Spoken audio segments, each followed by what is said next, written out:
Good morning, Life Point Church. Welcome back for day 4 of our lesson this week on Not Ashamed, Faithful to the Truth. We cannot be faithful to the truth if we are ashamed to share our testimony. There are a few characters in the Bible that show us how awesome it is to be faithful to the truth, and one of those characters is Paul.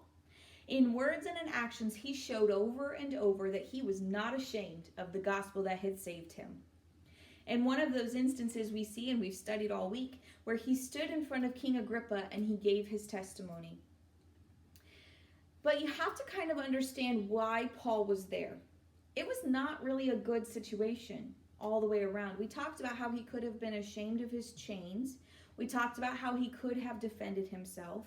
We talked about how he could have told Agrippa all the wonderful things that he had done and why he didn't deserve to be standing there. But Paul did none of that. But the fact remains that he was there because of a bad situation, a bad circumstance. He hadn't done anything wrong, and there he stood in chains. He could have been bitter. He could have been angry toward God for not saving him from this trial. He could have said, "You know what, Lord? I'm done. This is the last straw. I'm not preaching to you anymore. I'm not preaching. I don't like it because you didn't save me from being a prisoner. I'm done." But Paul was not ashamed of the circumstances that led him to stand in front of King Agrippa that day. Sometimes we can get so distracted with the unfair circumstances that put us in this situation that we miss the opportunity to share the gospel. God, why didn't you save me from this sickness? Is there a nurse or a doctor? Or is there a fellow patient? Or is there somebody you're supposed to share the gospel with or lay hands on and see them be healed? God, why did this crazy company have to get my card and charge it for something, and now I have to go stand in line and argue with the person and get it figured out, and it's going to take so much time? But what if that person needs to hear that Jesus loves them today? What if that manager woke up this morning and prayed, "God, if you are real, then give me a sign today"?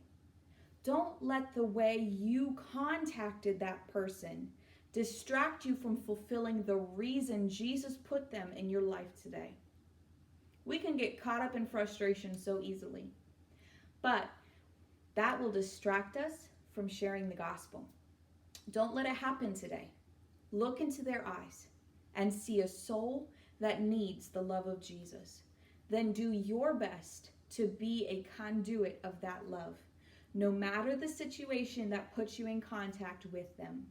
It can be a frustrating day, or it can be a "Jesus, you ordered my steps today, and I'm believing it was for a reason" type of a day. Your choice. How are you going to look at it? I challenge you to look at every opportunity today and to analyze it as, who am I supposed to share the gospel with? Because I'm not ashamed to share the gospel. Are you ashamed? No, I know you. I know this church. These people love their Jesus. You love your Jesus. So share him today with whoever the Lord puts in your path. God bless you.